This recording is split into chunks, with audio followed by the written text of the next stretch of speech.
Olá, amigos. O bate-papo de hoje é com Antônio Edmilson de Souza Lopes, mais conhecido como Edmilson Providência.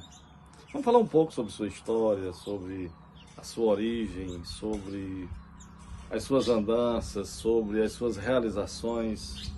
E é este hoje o nosso entrevistado. Olá, amigos. Eu sou Edmilson Providência e posso dizer que sou fruto da seca de 58. Meus pais se casaram em 58, Zeca Lopes e Raquel. E desta união nasceram 7 filhos. E eu fui o primeiro. Fui criado tangendo boi, bebendo garapa, tirando bagaço de cana do engenho, correndo nas veredas, nos terreiros, nos caminhos. A vida era farta quando chovia. No pasto tinha o boi, o carneiro, o porco no chiqueiro, galinha no terreiro. E no baixio um grande canavial. A nossa sobrevivência, a atividade principal da minha família era o plantio de cana-de-açúcar, o cultivo dessa cana-de-açúcar, a fabricação de aguardente, de cachaça, aquela cachaça pé de serra. E eu fui criado juntamente com meus pais nessa luta, ajudando nesta atividade, desde menino. Fui alfabetizado na comunidade, nas queimadas, sendo as primeiras professoras, Madrinha Ilma, que ainda hoje está viva, e a dona de Lourdes Rezende, foram as primeiras professoras.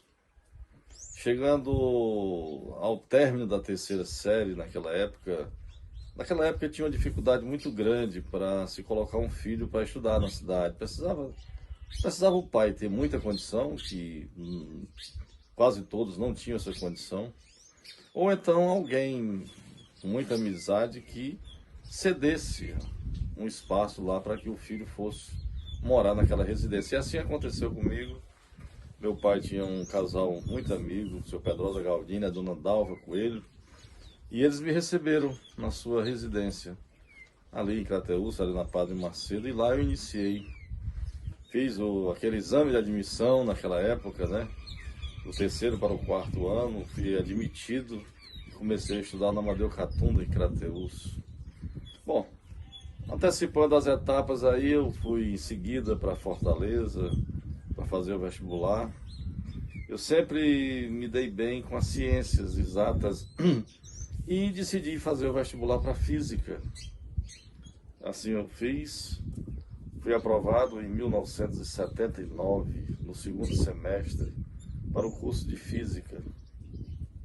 Comecei a estudar na Universidade Federal, mas no 3º semestre a seca já começou a dar novamente sinais, e uma seca pesada que estava acontecendo aqui na nossa região naquele período. E não era justo eu ficar em Fortaleza, meu pai custeando as minhas despesas lá, eu tendo mais 6 irmãos que precisavam de atenção, de escolaridade, precisavam de estudar também, né? Então eu resolvi ir embora para São Paulo, e assim eu fiz. Em 1981 eu fui para São Paulo, tangido pela seca, mas também com o sonho de transformar, ou seja, de estudar na USP, transferir o meu curso de física da UFC do Ceará para a USP. Lei do engano, como se diz, eu morei 3 anos lá, não tive condições de entrar na USP. Eu tive que trabalhar para poder sobreviver. Naquela época os cursos na área de ciências eram diurnos, eu não tive condição de estudar. E mesmo assim eu fiz uma outra faculdade que poderia ser à noite, foi uma faculdade de economia na FIP, Faculdade de Integração Princesa Isabel. E lá eu estudei um ano e meio aproximadamente, foi quando eu comecei a crescer lá na empresa que eu trabalhava, que era no Grupo Fenícia. E aí já não dava mais para ir, tinha uma loja de departamento, Arapuã. Um dia eu estava Penha, outro dia eu estava na Lapa, outro dia eu estava na Moca, outro dia eu estava no Itaim, e assim por diante. Inviabilizava o deslocamento para poder assistir às aulas.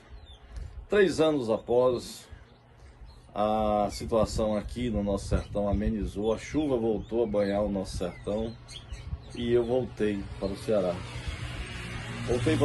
Voltei para o curso de Física, comecei a dar aula particular, no primeiro dar aula substituindo professores, comecei a dar aula no Marvin, lá na região do Pirambu, Marvin, José Valdo Ribeiro Ramos, comecei a dar aula por ali e fazendo a faculdade. Foi quando que em 86, de 85 para 86, a atividade do meu pai, que naquela época estava chovendo, estava bem, e a atividade dele, que era a produção de cana-de-açúcar, e o plantio de cana-de-açúcar e a produção de cachaça, de aguardente, sofreu uma fiscalização que estava acontecendo a nível de estado, todos os estabelecimentos, que a partir de determinada data tinha que registrar os estabelecimentos. E para sair tudo rotulado, tudo como anda o figurino, engarrafado, direitinho, standardizado, tudo dentro dos conformes. E assim eu me dediquei, mesmo lá de Fortaleza, a desenvolver um projeto junto ao banco, ao Bandes, para que pudesse resolver esse problema. E o projeto foi aprovado, começamos a industrializar o produto. A primeira indústria de aguardente de cana de Crateús foi a Cachaça Providência. Nome este que foi dado pelo amigo Zé Maria Potiguara. Um dia a gente, num bate-papo, ele sugeriu, esse nome foi aprovado. Muito bem, em 86 começamos a produção da Cachaça Providência. Mas quando foi em meados de 88, novamente a seca volta a interferir nas nossas atividades, na nossa vida. E em 88 paramos com a produção porque o nosso canavial estava praticamente dizimado. E aí eu tive que buscar outras alternativas, outras formas de sobrevivência. Eu já tinha deixado o curso de Física lá em Fortaleza e comecei aqui em Crateús. Durante esse período eu fui convidado pelo professor José Wagner, porque nós começamos a estudar junto em Fortaleza, eu no curso de Física e ele de Economia, curso de Economia. E ele fez uma seleção para o UES, para a FAEC de Crateús, né, ligada ao UES, e foi aprovado, já era na oportunidade diretor da FAEC. E me convidou para substituir lá um professor Brasil, apenas para terminar uma disciplina de Estatística Aplicada à Educação, que eram disciplinas que continham no currículo do curso de Física, e eu tinha um conhecimento da matéria. E assim eu fui, foram 3 meses, 2 para 3 meses aproximadamente, eram 11 alunas, todas diretoras de escolas, entre elas uma professora que em seguida tornou-se secretária de Educação do município de Crateús, que era a Kika, Francisca Marques de Macedo. E neste período era a gestão de Dr. José Almir Claudino Salles. E ela me convidou para fazer parte de uma equipe que ia elaborar o primeiro concurso público da história de Crateús. E eu integrei essa equipe, era numerosa no início, mas resultou em 3, 4 pessoas. Dr. Eudes na parte jurídica, professor Santos, que era professor da faculdade, professor Neto, e eu. E nós elaboramos o primeiro concurso público da história de Crateús. Foi um momento muito significativo nas nossas vidas, um concurso muito sério, que deu tudo certo, não houve nenhum problema, nada, correu tudo tranquilo. Primeiro concurso público da história de Crateús, janeiro de 1990. Bom, dando sequência, como eu disse, quando eu voltei, mas eu queria fazer um adendo nessa minha história, ainda lá de São Paulo, no período que lá estive, que lá eu enfrentei o preconceito, eu enfrentei muitas dificuldades. Hoje está menos, mas naquela época era muito forte a questão do preconceito. A gente era chamado de orelha seca, cabeça chata, Paraíba. Poxa, eu sou cearense. E aí foi onde eu comecei a escrever numa forma até de desabafo, Quando eu disse que eu sou cearense, oxente, sou crateuense, sou cearense, sou nordestino, oxente, sou da terra quente, mas sou da paz, onde o sol brilha o ano inteiro, balançando o juazeiro, no tempo que vem e que vai. Nossa terra não garoa e também não tem geada, o forró é atuada com tempero de baião. Uma terra boa, abençoada, produtiva, onde canta o Patativa, o Bem-te-vi e o Azulão. Muito bem, retornei para o meu Ceará naquela oportunidade, com o intuito de dar sequência ao ciclo natural da vida, constituir uma família. E assim eu fiz. Consegui formei uma união com uma jovem chamada Maria Giane, conhecida também como Vânia, Maria Giane Coelho Lopes agora, e que é mãe de duas filhas lindas, maravilhosas que nós temos, Lívia e Laís. Tenho também dois filhos que me adotaram como pai, que é o Pedro e o André, porque eu tenho um carinho muito grande. São filhos de minha irmã, mas eu sou o pai deles de coração, certo? Então, esta é a minha base familiar. Os meus irmãos, nós somos ao todo 7 irmãos, 4 homens, 3 homens e 4 mulheres. Temos uma convivência maravilhosa, harmoniosa. O nosso pai já nos deixou, mas deixou um legado, deixou uma história de respeito, de união, de amizade. E nós até hoje seguimos essas orientações. A nossa mãe está viva, Dona Raquel, uma pessoa maravilhosa, que é o equilíbrio de nossa família, a sustentação de nossa família. E assim a vida foi continuando, e o meu gosto, que iniciou lá em São Paulo, mediante aquela situação até triste, né, do preconceito, que eu comecei a escrever, aqui eu dei sequência, fui dando sequência a esta vazão, ao gosto pela escrita, ao gosto pela literatura. Eu comecei a escrever músicas para o carnaval, a compor músicas para o Carnafolia, né? Período marcante da história de nossa cidade foi o Carnafolia. Ali eu fiz algumas composições, tive o privilégio de fazê-las. Nesta área literária também, publiquei um livro em 2011 com o título Sertanejo Oxente, fruto daquele período lá de São Paulo. Tenho em média umas 14, 15 composições de música popular brasileira com foco na natureza, no amor, no sentimento, no cotidiano do homem, do sertanejo.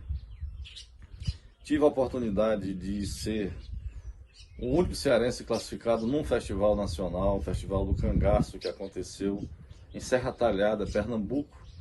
E lá fomos defender com a parceria com Ernesto Teixeira, deixando claro que todas essas realizações, sem parcerias, você não consegue fazê-las. E eu sempre fui muito grato aos parceiros, às pessoas que me apoiaram, às pessoas que dividiram essas tarefas comigo. E hoje eu tenho muito orgulho disso. Então, na época do Convite a Lampião, no Museu do Cangaço, aliás, no Festival do Cangaço, em Serra Talhada, a interpretação da canção foi com o Ernesto Teixeira. Daqui foi uma comitiva para Serra Talhada, foi um momento assim magnífico. Muito bem, dando sequência um pouco dessa minha história, na parte musical, música para a Copa, e essa música deu uma boa repercussão com o título Rola Bola Tatu Bola, pois o mascote saiu daqui, da nossa região, em 2014, saiu da Associação Caatinga Serra das Almas, certo? E o Celso Aguiar, um grande intérprete que nós temos aqui, foi quem fez essa belíssima interpretação. A música ficou muito boa, mas infelizmente a nossa seleção não estava bem.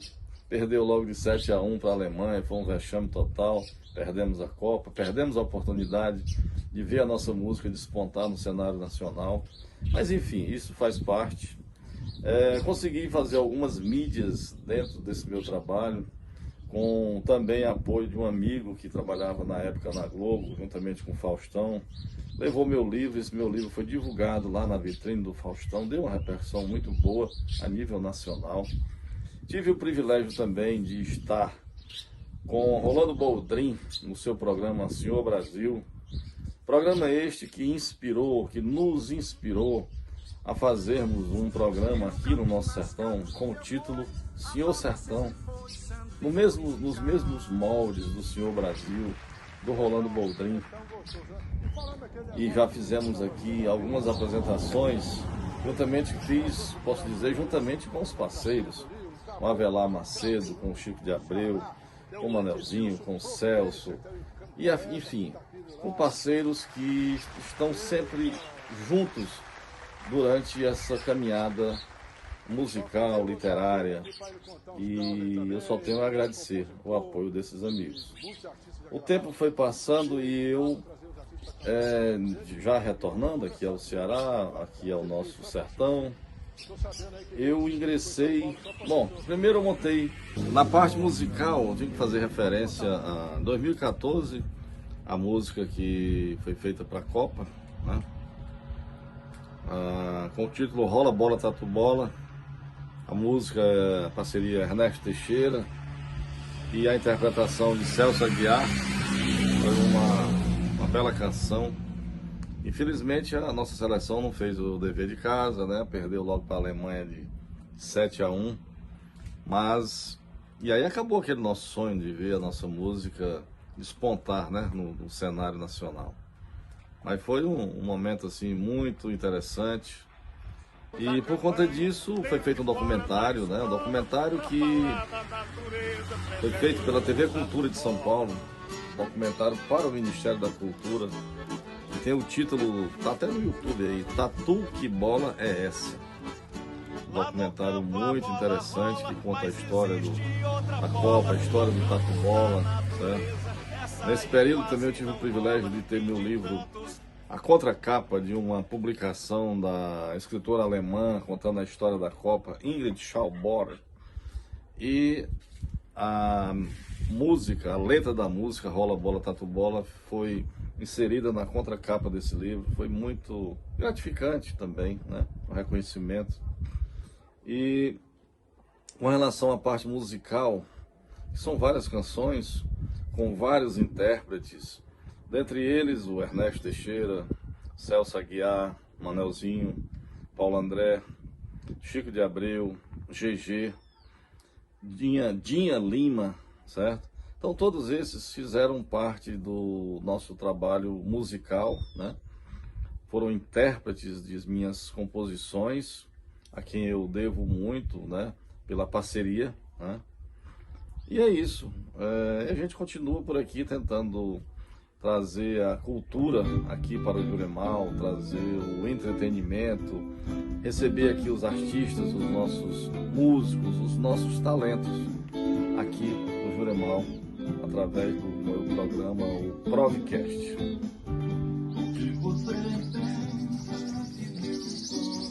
Muito bem, logo após o casamento com Maria Giane, Vânia, nós fomos embora para Natal. Eu era chefe de gabinete da Prefeitura de Crateús, a convite, fui chefe de gabinete por 11 meses aproximadamente, a convite do então prefeito José Almir Claudino Salles, mas após esses 11 meses eu casei e recebi uma proposta para ser representante comercial no Rio Grande do Norte. E assim eu deixei a função de chefe de gabinete da prefeitura e fui ser representante comercial. 4 anos eu passei nessa função, foi um período de muita experiência, foi muito importante na minha vida. Foi quando tive que retornar depois, nasceu a primeira filha, a Lívia, e aí a vontade de voltar para o nosso torrão natal bateu mais forte e acabei voltando. E aqui montei uma metalúrgica, uma parceria aí com o professor Zé Wagner.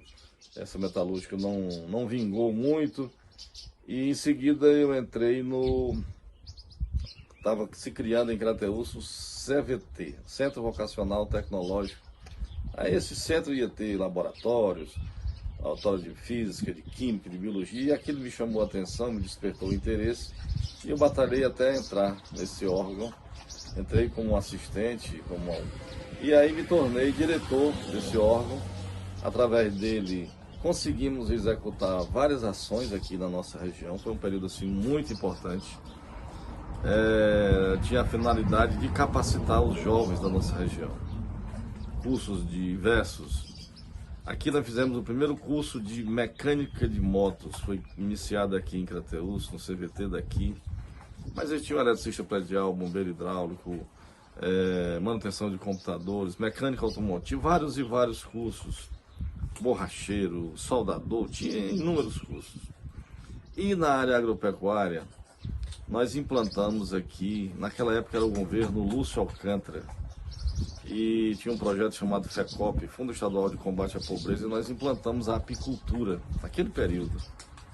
Foi assim uma dificuldade de implantar uma atividade nova, havia muita resistência por parte dos agricultores, dos agropecuaristas, enfim. Mas conseguimos plantar uma semente e essa semente se multiplicou. Hoje Crateús é um grande produtor de mel. Naquela oportunidade, também em parceria, tinha uma parceria com uma jovem que trabalhava comigo, Daniela Cavalcante, e nós conseguimos colocar o primeiro produto do agricultor na merenda escolar. E em seguida foi aumentando, vários outros produtos foram entrando, mas iniciamos com mel de abelha. Chegando até produzir o mel em sachê para as crianças. Foi um período muito importante. Injetamos muito mel na merenda escolar do nosso município. Foi um período muito importante, uma passagem muito importante, onde conseguimos capacitar, formar profissionais, gerar emprego na região. Também na década de 80 montamos um cursinho lá no Pio 12. Eu, Edmilson Providência, professor Arquimedes, professor Etim e professor Gilmar. Era um cursinho preparatório para o vestibular da UES, da FAEC, preparatório também para o Banco do Brasil, onde muitos conterrâneos foram aprovados naquele período, né? Eu lembro até de um episódio que uma turma foi se inscrever e nós levamos, eu tinha na época uma Toyota, e levei nessa Toyota vários alunos para se inscreverem lá em São Miguel do Tapuio, para uma seleção para o Banco do Brasil. Fui eu e o professor Etim naquela oportunidade. Nós éramos os professores, mas nós não nos inscrevemos para não tirar a oportunidade dos alunos, certo? Foi um momento bem interessante. E depois, no dia das provas, nós fomos novamente levá-los para fazerem as provas lá. Muitos passaram, eu acredito que muitos já estão aposentados hoje, né, para as atividades no Banco do Brasil. Então foi outra passagem interessante. A vida do poeta perderia o sentido se a natureza não mais fosse enxergada, se a lua de madrugada não pudesse inspirar, se o canto do pássaro não mais fosse traduzido, que triste seria a vida sem ter tempo para sonhar. E em 2007, tudo isto ia perdendo o sentido, quase perdendo a vida. Mas graças à intervenção maior do nosso Ser Supremo, Deus, e aqui na Terra de grandes profissionais, a exemplo de Dr. João Martins, Dr. Adriano, eu escapei. Eu fui submetido a uma grande cirurgia, uma grande intervenção cirúrgica, um aneurisma na aorta, uma cirurgia de grandes proporções. Mas não era meu dia. Eu ainda tinha que viver muitas emoções, chegar, por exemplo, hoje aos 65 anos, muito feliz da vida, pelas realizações que tenho, pelas amizades que tenho, pela família que tenho, pelos amigos que tenho. Então, estou muito feliz.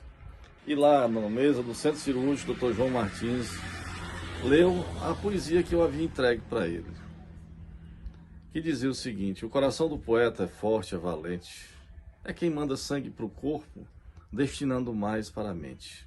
O meu está dilatado, foi excesso de inspiração, mas vai ser bem cuidado pela equipe do Dr. João. Sairei bem com certeza, pois a equipe é capaz e a fé que eu tenho em Deus me ajudará muito mais. A parte que é dilatada corre um risco fatal e vai dar lugar à dureza de um resistente metal. Neste caso, a poesia nem vai reclamar, pois fluirá sempre polida e por toda esta vida, inspiração não vai faltar. Como de fato nunca faltou. Continuo inspirado, motivado, feliz com a vida que tenho, com a família que tenho, com os amigos que tenho, com tudo. Sou um homem feliz aos 65 anos e eu espero continuar essa jornada fazendo aquilo que gosto, contribuindo em especial com a cultura do nosso município, com a cultura da nossa região. Eu sou Edmilson Providência, digo isso com muita alegria. Eu sou dessa terra quente que aferventa a poesia. A minha terra, a nossa terra, é banhada pelo Rio Poti e ligada ao Piauí pelos trilhos da ferrovia. Eu sou um cearense oxente, sou dessa terra quente, mas sou da paz, onde o sol brilha o ano inteiro, balançando o juazeiro, no vento que vem e que vai. Grande abraço a todos, muito feliz por este dia.